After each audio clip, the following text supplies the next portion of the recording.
that orders were given to increase the prison in Auschwitz to hold 30,000 prisoners a day.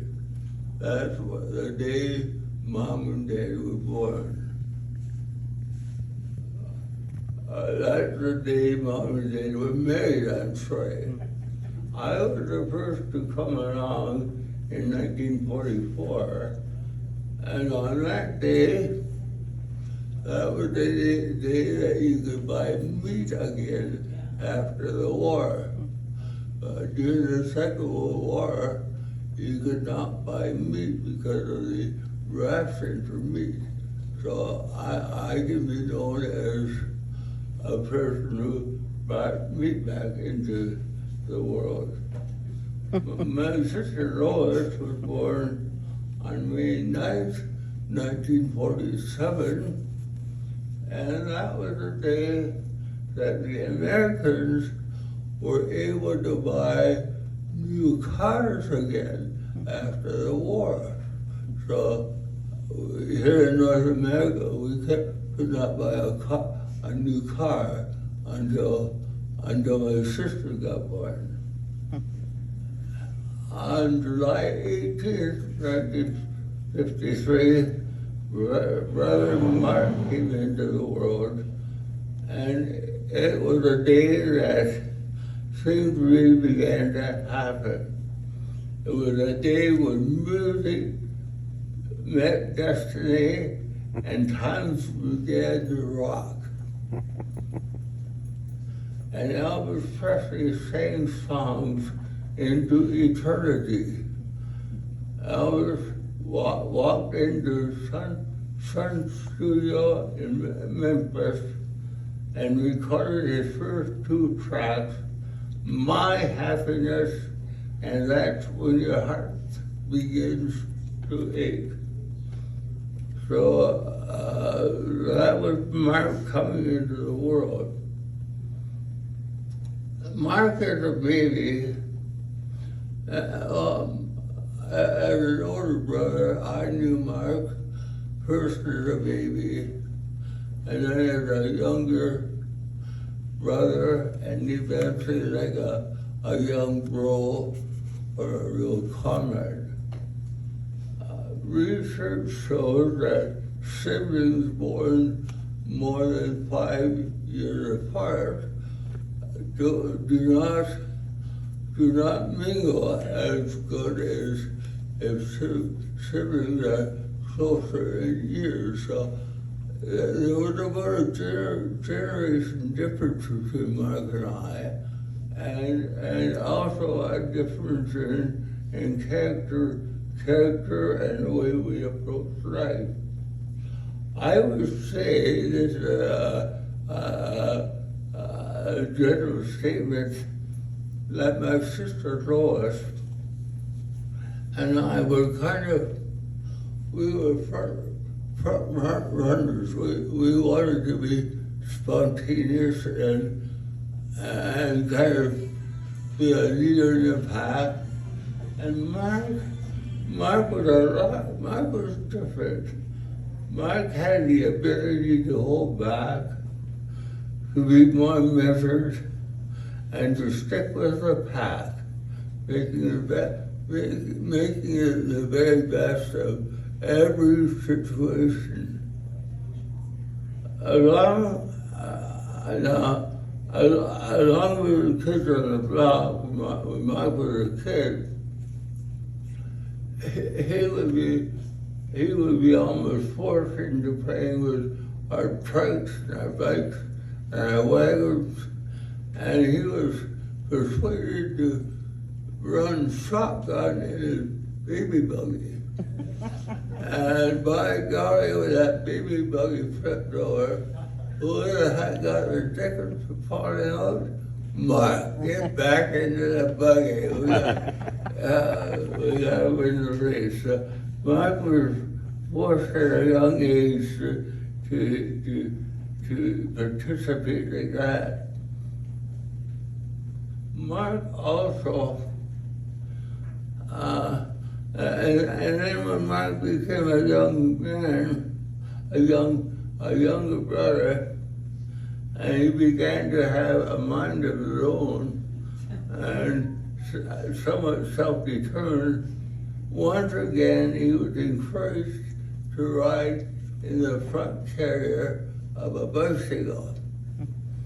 And if he ever got his feet caught in his spokes, he got hell. What'd you do that for? Don't you feel sorry for Mark? But Mark was really pushed to be up front all the time. Mark also had to contend with a bedroom that did funny things at night. He so happened to have the attic door leading off his bedroom. And at night, he would hear funny things up in the attic. He would hear things like, Mark, you've got black dust in your belly button. You got dirt in your belly button, Mark. You'll have to get the vacuum cleaner up there tomorrow. Suck it up, Mark. He had to put up with us. And how he survived, I don't know. But he got teeth quite a bit. but this is part of Mark's character. Eventually, he survived the attic experience, and he survived a lot more. In 1966, the John Hunsberger family came to London, and Mark had to leave his pack of friends back in Waterloo, three-quarters of the way through grade 7. He had to leave all his buddies behind and start a new life. And he really found it difficult at Prince Charles Public School, just up here at the corner of Adelaide and I believe it's Thompson Road. But he was able to get through grade 7 and 9 and move on to Weevil High School. And he got through grade 9, but something really happened in grade 10. There was a girl named Cheryl. Cheryl came on the scene magically somehow. She came into grade 9. Mark and Cheryl found each other in high school. Cheryl was only 14, Mark was 15.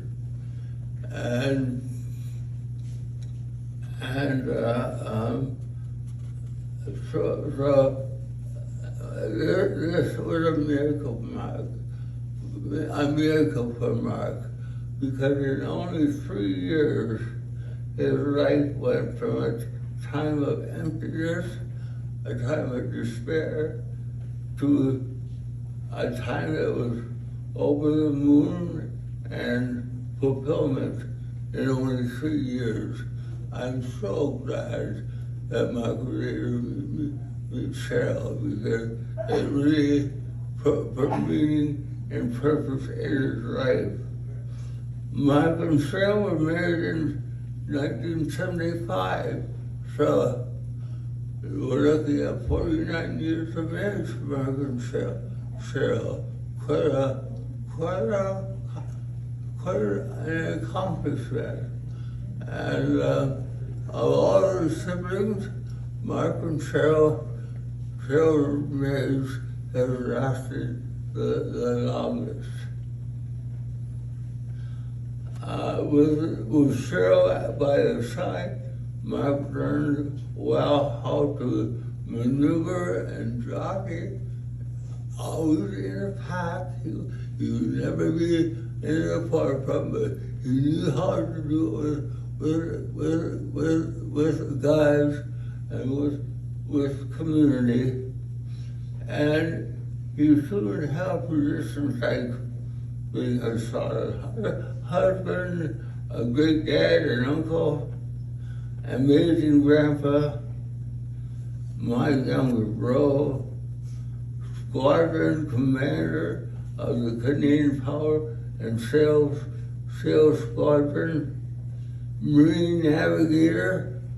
He taught Marine Navigation at Fanshawe College, and he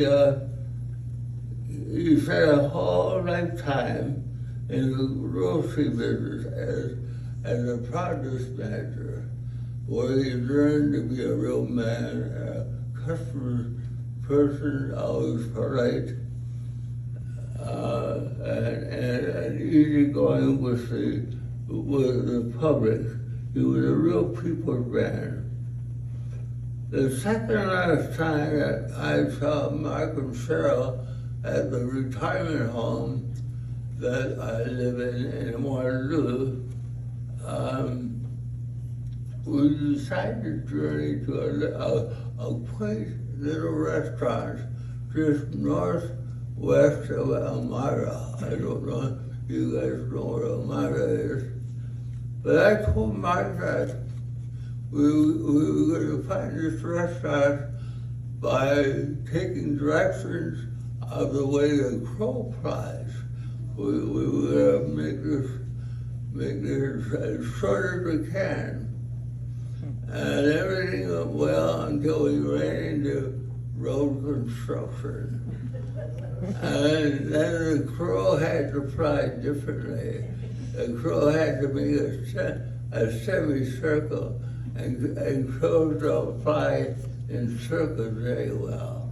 But we did get to Florida, and we didn't recognize the restaurant though.